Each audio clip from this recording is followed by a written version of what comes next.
মহান আল্লাহ বলেন, ফাসাল্লি লিরাব্বিক, পৃথিবীর মানুষ তোমরা তোমাদের প্রতিপালককে সন্তুষ্ট করার জন্য সালাত আদায় করো।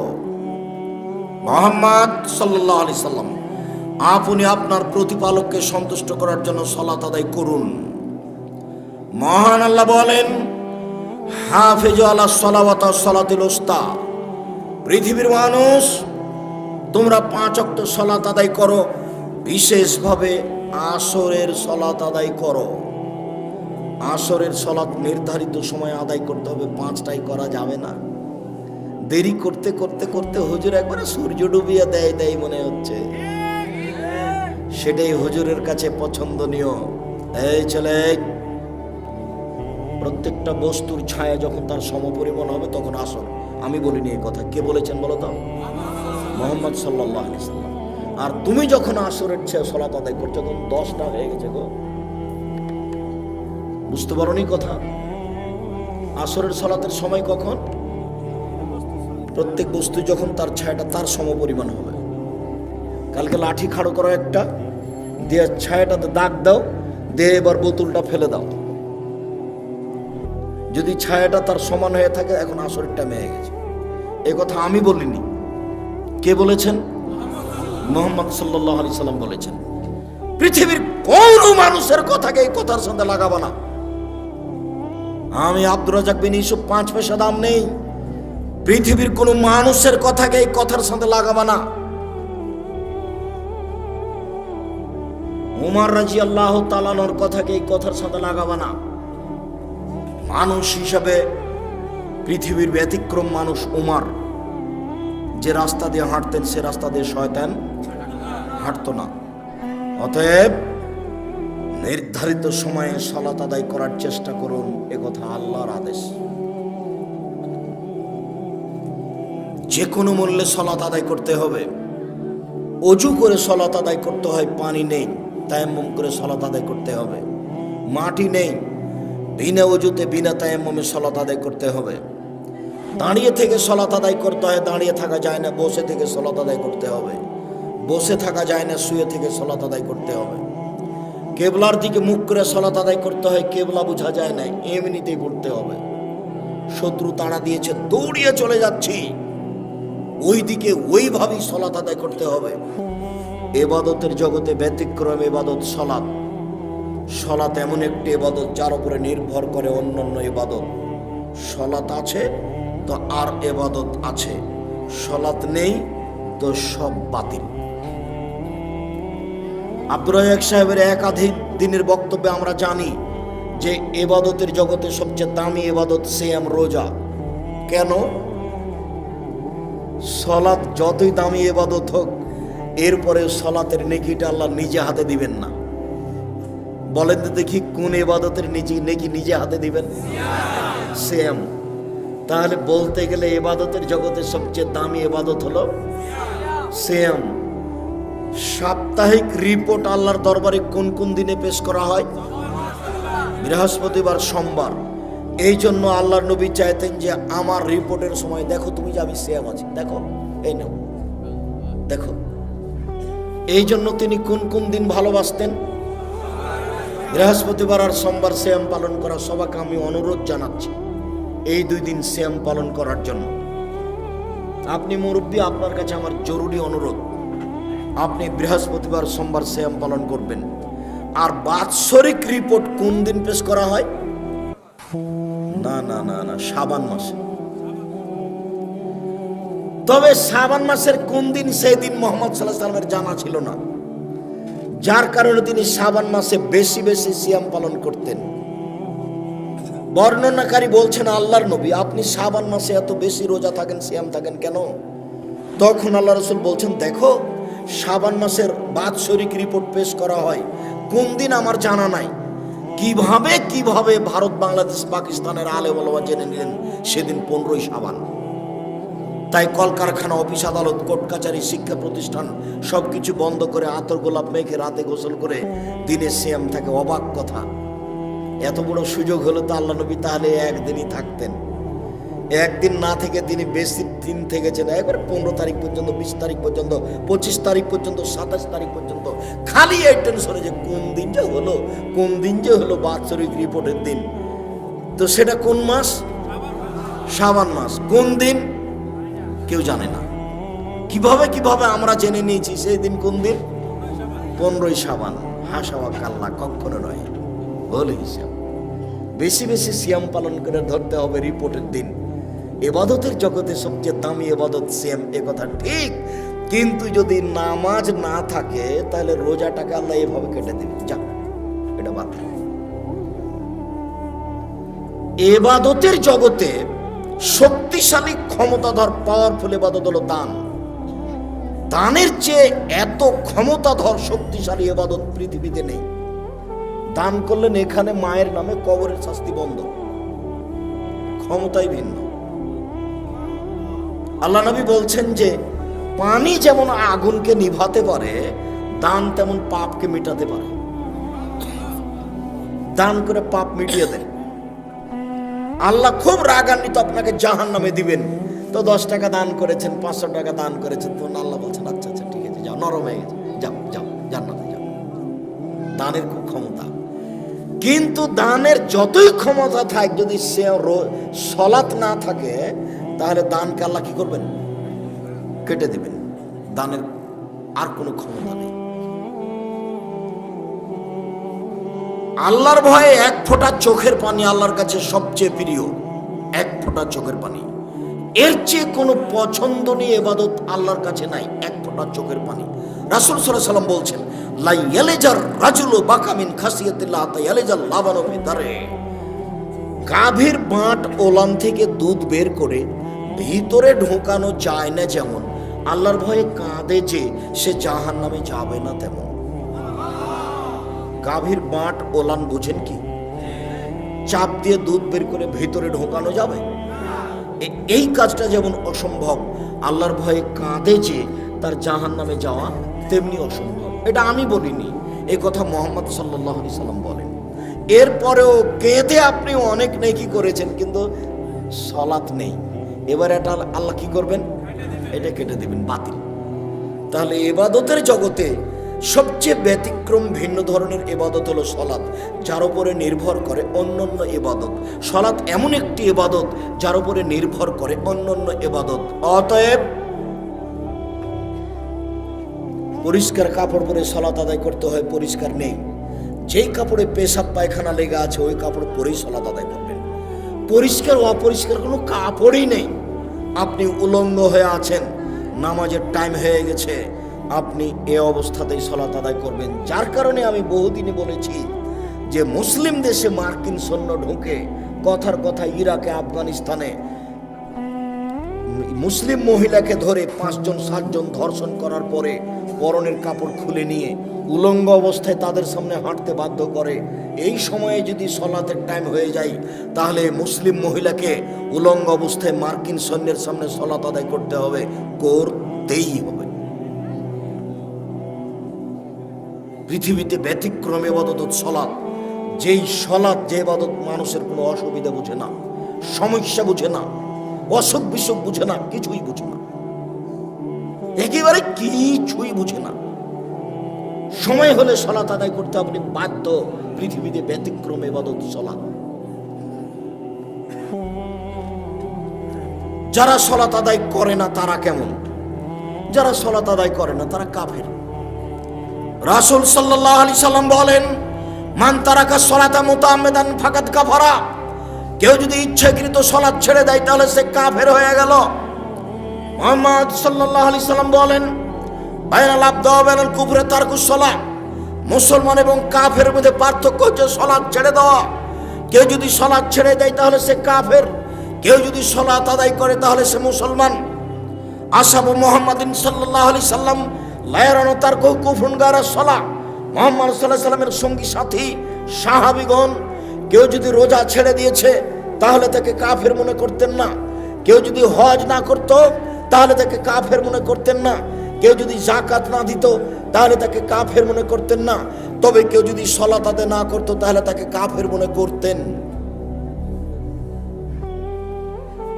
রাসূল সাল্লাল্লাহু আলাইহি সাল্লাম বলেন, উমিরতু আন উকাতিলান নাস হাত্তা ইয়াকুলু লা ইলাহা ইল্লাল্লাহ। মানুষ যতদিন পর্যন্ত লা ইলাহা ইল্লাল্লাহ না বলেছে, সালাত আদায় না করেছে, আমি তাকে পিটিয়ে সালাত আদায় করাবো, মারবো না হয় মরবো। এই হাদিসের ভিত্তিতে সেই কালে ইমাম আহমদ ইবনে হাম্বল রাহিমাহুল্লাহ বলেছেন, কেউ যদি সালাত আদায় না করে তাহলে তাকে কুরবানি করতে হবে। এই হাদিসের ভিত্তিতে সেই কালে ইমাম আবু হানিফা রাহিমাহুল্লাহ বলেছেন, কেউ যদি সালাত আদায় না করে তাহলে তাকে জেলখানায় বন্দি করে পিটিয়ে সালাত আদায় করাতে হবে। এই হাদিসের ভিত্তিতে বর্তমান আরবি বিদ্বানগণ বলছেন, স্বামী নামাজ পড়ে স্ত্রী পড়ে না, স্ত্রী পড়ে স্বামী পড়ে না, তাহলে বিবাহ কেটে গেছে, বিবাহ বাতিল। চেয়ারম্যান লাগে না, মেম্বার লাগে না, খাতা কলম লাগে না, বিবাহ এমনিতে গেছে। এই ছেলে, তুমি কি কারো গায়ে হাত দিয়ে আছো নাকি? রেডি হও। এক খেলে চেয়ে থাকবা, তোমাকে যেন পাখি মনে করে পাথর।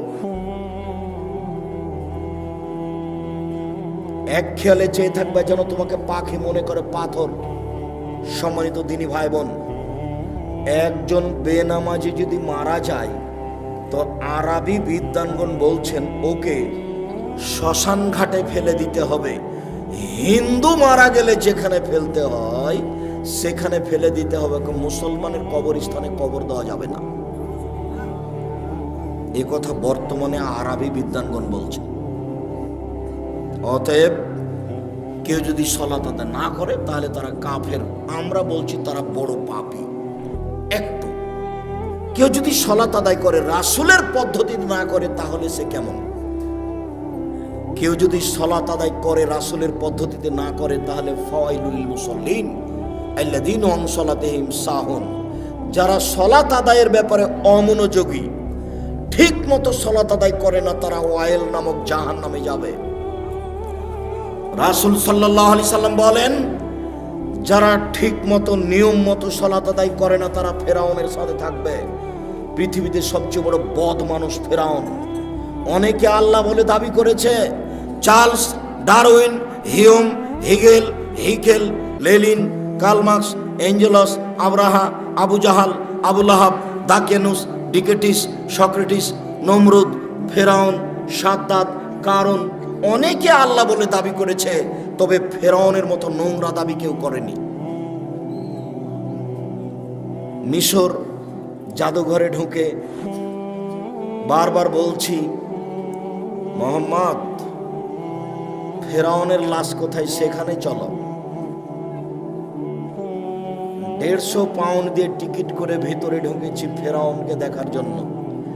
দীর্ঘ সময় কাটার পরে ফেরাউন কোথায় আছে খুঁজে পাওয়া যায় না। জিজ্ঞাসা করো, জিজ্ঞাসাতে বোঝা গেল আরো 300 পাউন্ডের টিকিট করে ঢুকতে হবে, সেটা এইদিকে। তো টিকিট করার পরে ভেতরে গেলাম, দেখি 12 জন লাশ, প্রায় সবাই একই, 19-20 বোঝা যায় না। একটা লাশের পাশে লেখা আছে আল ফারার আসলি, এ হচ্ছে আসল ফেরাউন। যদিও আমি খুব একটা নিশ্চিত বিশ্বাসী নই, কেননা যেখানে ফেরাউন ডুবে গেছে বলে তারা সাইনবোর্ডে লিখে রেখেছে। আমি বক্তব্যে যখন বলেছি জায়গাটা না দেখার আগে, তখন আমার কাছে একটা অস্পষ্ট ছিল। আমি বলেছি কালা আসহাবু মুসা ইন্নাল্লাহ মুদরাকুন, মুসার সঙ্গী সাথী বললেন আমরা বন্দী, ফেরাউন আমাদেরকে ধরে নিয়েছে। কেন? ডানে ফেরাউন, বামে ফেরাউন, পিছনে ফেরাউন, সামনে সাগর। মুসা আলাইহিস সালাম দৌড়িয়ে পালাচ্ছিলেন, পালাতে পালাতে সামনে সাগর পড়েছে। তো এখন ডান দিকে বাম দিকে পিছন দিকে ফেরাউন আছে, সামনে সাগর, বাঁচার কোনো পথ নেই। তাই সাহাবীগণ বলছেন আমরা আটকা পড়েছি। তখন মুসা আলাইহিস সালাম বলছেন কাল্লা, কখনো নহে, অসম্ভব হতে পারে না, মুসা আমাকে ধরতে পারো না। বলো কি তুমি? ইন্না মাইয়া রাব্বি, আমার সাথে আমার প্রতিপালক রয়েছেন, সেদিনই তিনি আমাকে পথ দেখাবেন। তোমরা বলো কি ফেরাউন আমাকে ধরে নিবে? মানে কাল্লা, কখনো নহে, অসম্ভব, এটা হতে পারে না, ফেরাউন আমাকে ধরতে পারে না। কেন? ইন্না মাইয়া রাব্বি, আমার সাথে আমার প্রতিপালক রয়েছে, সেদিনই তিনি আমাকে পথ দেখাবেন। মুসা নিজেও জানেন না পথ কি হতে পারে, কোনো পথই নাই। পথ কি আছে? কোনো পথই নাই। সামনে কুলজুম সাগর। যার শুরু শেষ বোঝা যায় না। কিসের বলছেন যে অসম্ভব হতে পারে না আমাকে ফেরাউন ধরতে পারেন? এটা তার ঈমান, এটা তার ঈমান। তার ঈমান বলছে ফেরাউন আমাকে ধরতে পারেন, এটা অসম্ভব। তা আমার একটু বুঝতে বাকি ছিল। আমি আয়াতের উপরে বলেছি, সেই জায়গাটা যদি ঠিক হয়, তো এখন দেখা যাচ্ছে যে কুলজুম সাগরের পাশ দিয়ে দৌড়াচ্ছেন আর পিছনে পিছনে ফেরাউন আসছে। এবার হঠাৎ করে সাগরের পাশে পাহাড় হলো এরকম মুখের উপরে, এই পাহাড়ের উপরে উঠা যাবে না। তাহলে এখন ডান দিকে আছে সাগর, মুখের উপরে আছে পাহাড়, বাম দিকে আছে ফেরাউন, পিছন দিকে আছে ফেরাউন, মানে চলে এসেছে। আবার এখানেই ফেরাউনকে পাওয়া গেছে, সেখানে তার সাইনবোর্ডে লেখা আছে আল্লাহ আলাম। লাশ দেখে তেমন বোঝা যায় না, তবে মাথার পিছনের দিকের চুলটা মনে হচ্ছে যে পেকে সাদা হয়ে আছে, এখনো চুল আছে। অন্যান্য লাশের তেমনটা বোঝা যায় না। আর হাতগুলি দেখে মনে হচ্ছে যে কুষ্ঠরোগ সাদা সাদা ভাব। অন্য হাতগুলি সব কালো হয়ে আছে, মমি দিয়ে কালো করা আছে। 12টা লাশ একসাথে আছে, 3টা মহিলা আর 9টা হলো পুরুষ। মিশর জাদুঘরে। সম্মানিত দিনী ভাই বোন, সবচেয়ে বদ মানুষ ফেরাউন। পৃথিবীর ইতিহাসে ফেরাউন যত বড় বদ, এত বড় বদ পৃথিবীর ইতিহাসে কেউ নেই। ফেরাউনে বলেছিল আনা রব্বুকুম আলা, আমি হচ্ছে তোমাদের সবচেয়ে বড় প্রতিপালক আল্লাহ। ফেরাউনে বলেছিল মা লিবতালকুম মিন ইলাহিন গায়রি, মূসা আমি ব্যতীত আর কোনো মাবুদ আছে কথা আমি জানি না। ফেরাউনে বলেছিল লাইলিত্তাখাজতা ইলাহান গায়রি লা জালান্নাকা মিনাল মাসজুনিন, মূসা যদি আমাকে বাদ দিয়ে আরো কাউকে আল্লাহ বলে দাবি করো, আমি ফেরাউন তোমাকে জেলখানায় বন্দী করে দেব। ফেরাউনের ভাষা অনেক কঠিন।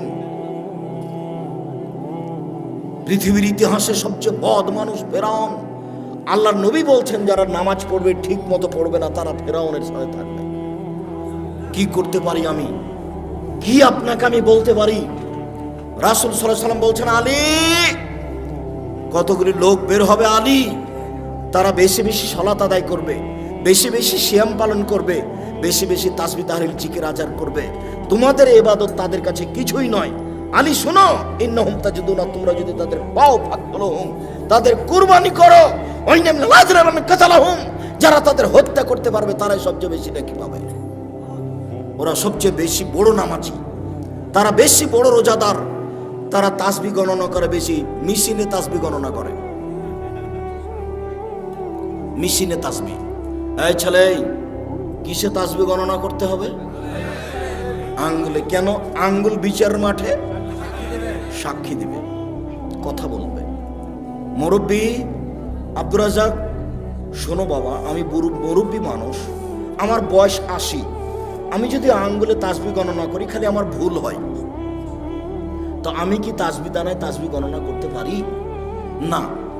মরা পর্যন্ত যদি একদিনও ঠিক না হয় তবু নেকি পাবেন। কেন?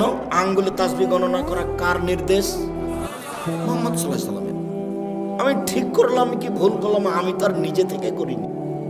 তাসবিহ দানায় তাসবিহ গণনা করলে তাসবিহ কথা বলবে না, মেশিন কথা বলবে না। রাসূলকে অপমান করে জান্নাত কেনার চেষ্টা করিয়েন না। সম্মানিত দিনী ভাই বোন, আমি বলিনি যে আপনি, তবে আল্লাহ রাসূল বলেছেন এক শ্রেণীর নামাজিকে তোমরা হত্যা করো। হাদিস বুখারী মুসলিম। এই হাদিস বুখারীতে 18 বার এসেছে। এই হাদিস বুখারীতে কতবার এসেছে? 18 বার এসেছে। শুধু তাই বলেনি, তাদের বলেছেন তোমরা হত্যা করো, আদ সামুদের মতো হত্যা করার মতো করে, একেবারে মায়ের একাকার করে দাও। আমি নামাজ পড়লাম তারপরে অবস্থা, তাহলে বোঝা যাচ্ছে যে নামাজ রাসূলের না হলে কবুল। তাহলে একটু দেখি কিভাবে। সাল্লু কামা রাআইতুমুনি উসাল্লি, পৃথিবীর মানুষ তোমরা সালাত আদায় করো যেভাবে আমাকে সালাত আদায় করতে দেখছো। তো এখন কি মুহাম্মদ সাল্লাল্লাহু আলাইহি ওয়াসাল্লাম বেঁচে আছেন? তো কিভাবে দেখবেন? হাদিস, ফাজাইল আমল, রিয়াজুস সালেহিন দেখেন, বুখারী দেখেন। বুখারী বললে তো মনটা খারাপ হবে, তো বুখারী থাক আপাতত আজকের জন্য। আজকের জন্য কি দেখতে বলছি? রিয়াজুস সালেহিন একটা হাদিসের কিতাব, সবই হাদিস আর দু একটা করে আয়াত দেওয়া আছে, সবই হাদিস সহিহ। আপনি রিয়াজুস সলেহিনের সালাত দেখেন, 1 মিনিট, আল্লাহু আকবার, আল্লাহু আকবার বলার পূর্বে কোনো কথা বলবেন না। নাওয়াইতু নুসাল্লি বললেই চলে গেছেন। মানে আমার একটি কথা জানা থাকলে অন্যকে বলো, বনী ইসরাইলের কাহিনী বলো। কেউ যদি কোনো কথা আমার নামে বলে, সেই কথা যদি আমার না হয়, তাহলে তার থাকার জায়গা জাহান্নাম। নয়তো নুসাল্লি আরবা রাকাতিল জোহরে, জোহরের 4 রাকাত সালাতের আমি নিয়ত করছি, মর্মে যদি কোনোদিন নিয়তের দোয়া প্রমাণ হয়ে যায়, আমি আব্দুর রাজ্জাক বিন ইউসুফ নোয়াখালী লক্ষ্মীপুর আসা তো দূরের কথা, আর জাতির সামনে দাঁড়াবই না। আল্লাহ, আল্লাহর কসম, আল্লাহর কসম, আমি আর কোনোদিন দাঁড়াবো না। যদি নামায়তু নুসাল্লি আরবা রাকাতিল জোহরে, জোহরের 4 রাকাত নিয়ত করছি সালাতের, এটা যদি প্রমাণ হয়ে যায়, তো নিয়ত কি আব্দুর রাজ্জাক সাহেব? মনের পরিকল্পনা। ওই যে আজান হয়েছে, এখন অজু করতে যাচ্ছেন, বলেন তো কিসের অজু করতে যাবেন? সালাতের, জোহরের সালাতের। এটার নাম নিয়ত। যেটা অন্তরে জাগে, যেটা ভাবেন, সেটার নাম নিয়ত। নিয়ত মুখে নয়। আমার একটি কথা জানা থাকলে অন্যকে বলো, বনী ইসরাইলের কাহিনী বলো। কেউ যদি কোনো কথা আমার নামে বলে, সেই কথা যদি আমার না হয়, তাহলে তার থাকার জায়গা জাহান্নাম। সালাম ফেরার পরে আপনি মাথায় হাত দেন, আমি নিষেধ করিনি। তো যদি মাথায় হাত না দেওয়া থাকে, তাহলে কি হবে? আপনি অজু করার সময় কাঁধ মাসা করেন, আমি আপনার কাঁধ মাসা বন্ধ করতে আসিনি, করেন আপনি। কিন্তু মুহাম্মদ সাল্লাল্লাহু আলাইহি সাল্লামের যদি প্রমাণ না হয়ে থাকে কাঁধ মাসা, তাহলে আপনার কি হবে? তাহলে আপনি বিবেচনা করে দেখেন, হুজুরকে বলেন, আপনি তো খুব ভালোবাসেন, আপনারা সমাজের দায়িত্ব পালন করেন, হুজুরকে মাঝে মধ্যে দাওয়াত দেন, খাওয়ারও দেন। বলবেন আগামীকালকে, আহমদ মাওলানা সাহেব, আপনাকে আমরা খুব ভালোবাসি, বেশ ভালো মন্দ বাড়িতে হলে আদর করে খাওয়ায় বটে, দয়া করে কাঁধ মাসা করার হাদিসটা উল্লেখ করবেন। আবু হুরায়রা রাদিয়াল্লাহু তাআলা আনহু বলেন, রাসূল সাল্লাল্লাহু আলাইহি সাল্লাম বলেছেন, অজু করার সময় কাঁধ মাসা করতে হবে। আবু দাউদ, হাদিস নাম্বার এত, হাদিসটি সহিহ। সহিহ কেন বলতে হবে? এই জন্য যে আব্দুর রাজ্জাক সাহেব বলেছেন, এই দেশে নাকি প্রায় 3 লক্ষ জাল হাদিস আছে। এইটা তো আবার সেটা নয়, এইটা আবার সেটা হলে তো বেকায়দা হয়ে যাবে। ফাজাইলে আমল বইয়ে লেখা আছে যে আদম আলাইহিস সালাম ভারত থেকে 60,000 বার হজ করতে গেছেন। তাহলে 60,000 বার যদি হয়, তাহলে বছরে একবার হজ, তাহলে আদমের বয়স কত? 60,000 বছর। নেন এবার কোন দিক থেকে কোন দিকে লেগে গেছে। হুজুর একবারই বেখাপ্পা কথা বলেছেন, একইবারই যে মানায় না। আমার এক চাচাতো ভাই বরিশাল থেকে এক মুফাসসির গেছেন তাফসির করতে। তো তাফসির শুনে এসে আমাকে বলছে যে তোরা ওইসব তাফসির জানিস না। আচ্ছা কি তাফসির একটু বলেন, তোরা ওগুলো জানিসই না, কিছু তো বলবেন, সেটা কি তোরা জানিস না? তার যা বলেন শুনি। তো বলছে শোনো, আদম আলাইহিস সালাম ঘুম থেকে উঠে দেখছেন পাশে একজন সুন্দরী মহিলা, তো হাত বাড়ালছেন। তখন ফেরেশতা বলছেন থামেন। তো আদম আলাইহিস সালাম বলছেন কেন? মোহর দিতে হবে। মোহর কি? বলে মুহাম্মদ সাল্লাল্লাহু আলাইহি সাল্লামের উপরে 1000 বার দরুদ পড়ে দিতে হবে। কোরআন মাজিদে সূরা বাকারাতে আল্লাহ বলেছেন যে আমি আদমকে সবকিছু শিখিয়ে দিয়েছি, সবকিছু। তো বউকে কিভাবে হালাল করতে হবে সেটাই তিনি জানলেন না? আরে নিজের বউকে হালাল করাই জানলেন না? শুনুন, কিয়ামত পর্যন্ত মুফাসসির সাহেব তাফসীর প্রমাণ করতে পারবে না। এদেশে একটা বই পাওয়া যায়, বইয়ের নাম তাফসীর কি মিথ্যা হতে পারে? জিজ্ঞাসাবোধক নাম। ওই বইয়ে যা তাফসীর আছে সবই মিথ্যে। বইয়ের নাম কি? তাফসীর কি মিথ্যা হতে পারে? কোনোদিন দেখেছেন বইটা? জি, এইখানে আছে কি না আমি তা জানি না, বাড়িতে থাকতে পারে। বইয়ে যা তাফসীর আছে সবই মিথ্যে। আইয়ুব আলাইহিস সালামের শরীরে পোকা হয়নি, ওই কথা মিথ্যে। দাউদ আলাইহিস সালাম কারো স্ত্রীকে দেখে পাগল হননি। এত বড় নবী আর একজনের বউকে দেখে যদি পাগল হয়ে যায়, তাহলে নবী নন। এটা কোনো কথা হলো নাকি? আইয়ুব আলাইহিস সালামের স্ত্রী, একজন নবী মানুষের স্ত্রী আরেকজনের সাথে জেনা করে ধরা পড়ে যাবে? এত বড় আল্লাহর কাজ ঠেকানোর প্রয়োজন হয়ে গেছে? শুনুন, আল্লাহু আকবার বলে সালাত আরম্ভ করবেন। সুন্দর করে ওযু করে নেন। পেশাব পায়খানার প্রয়োজন থাকলে সেরে আসেন। পানি দিয়ে পবিত্রতা অর্জন করবেন। পানি না থাকলে ঢেল টিস্যু পেপার। আগে ঢেল টিস্যু পেপার, পরে পানি, এই কথা মিথ্যে। আপনার টয়লেটে দেখছি খালি টিস্যু পেপারের বালতি। আগে ঢেল টিস্যু পেপার, পরে পানি, এই কথা মিথ্যে। ঢেল টিস্যু পেপার নিয়ে 40 কদম হাঁটতে হবে, এটা নোংরামি। পায়ের উপরে পা উঠিয়ে খক খক করা বেহায়াই। আপনি মনে কষ্ট নেন না, আপনি আমার দিনী ভাই। আপনি পবিত্রতা অর্জন করছেন এভাবে। আপনার বউকে 40 কদম হাঁটান দেখি। আপনার বউ ঢেল নিয়ে হাঁটুক দেখি। তো আপনার বউ যদি ঢেল নিয়ে 40 কদম হাঁটায় আর পায়ের উপরে পা উঠায়, তাহলে আপনাকে দেখতে কেমন লাগবে? তাহলে আপনাকে, মহিলাটাকে দেখতে যেমন যেমন লাগবে, মহিলাটা আপনাকে দেখতে তেমন তেমন লাগে। এরকম কাজ ধর্ম হতে পারে না। আপনাকে আরো বলছি, 40 কদম পরে আপনি টিস্যু ফেলেন, মনে হবে পেশাব আসলো। 40 কদম নয়, 40 দিন পরে যদি ফেলেন তবুও মনে হবে। কেন? এটা আপনার ধারণা হয়ে গেছে। সহজ পথ। পেশাব হয়ে গেছে, পানি দিয়ে পবিত্রতা অর্জন করেন, হাতটা মেজে নেন।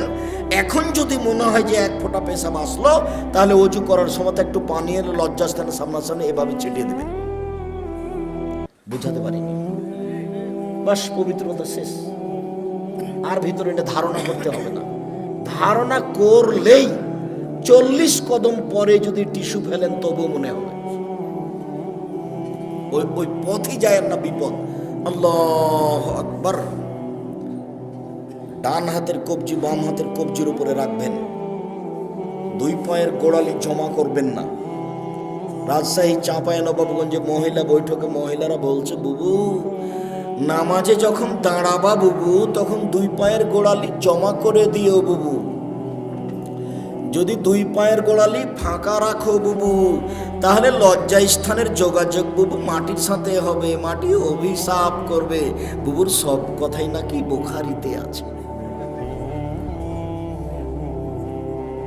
বলছে বুবু যখন সিজদা করতে যাবা বুবু, তখন হাতে যেমন মাটিতে পড়ে যায়, তেমন মাটিতে পড়ে গিয়ে আঁটো সাঁটো হয়ে সিজদা করিও বুবু।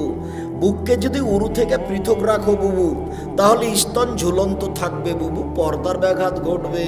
বুবুর সব কথাই নাকি বুখারীতে আছে। বলে হিসাব, বুবু ব্লাউজ গায়ে দিয়ে আছে, শাড়ি পরে আছে, শাড়ির ওপরে চাদর আছে। বুবু ঘরে ঘরে বসে সালাত আদায় করছে, ঘরের মধ্যে সালাত আদায় করছে। পর্দার ব্যাঘাতের কোনো প্রশ্ন আসে না।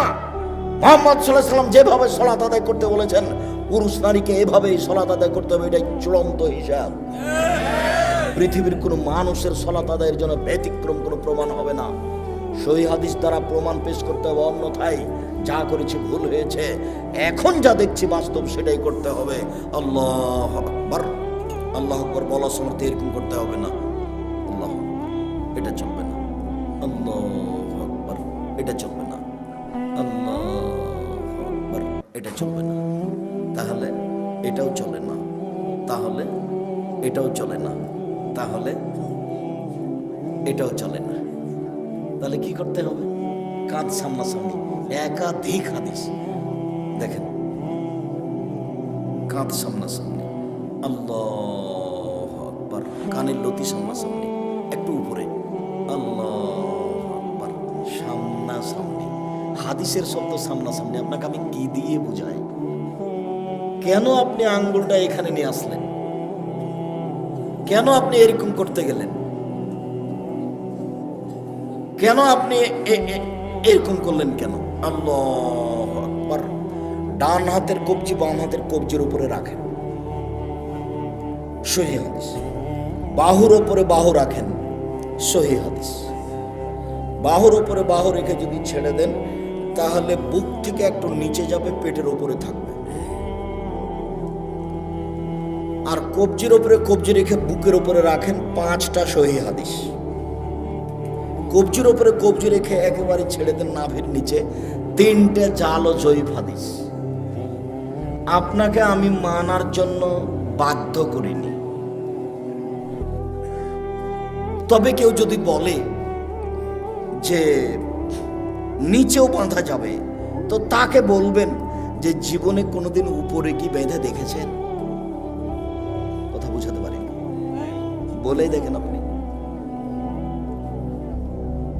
আমি কোনোদিন মাযহাব নিয়ে আলোচনা করিনি। আমাকে যদি কেউ জিজ্ঞাসা করেছে মাযহাব মানা যাবে কি, তখন আমি বলেছি বিচারের মাঠে আল্লাহ যদি ইমাম আবু হানিফা রাহিমাহুল্লাহকে বলেন যে তুমি কি কাউকে বলেছিলে যে আমাকে মেনে চলো, তাহলে ইমাম আবু হানিফা যদি বলেন না না না না আমি কাউকে মানতে বলিনি, তাহলে আপনার কি হবে?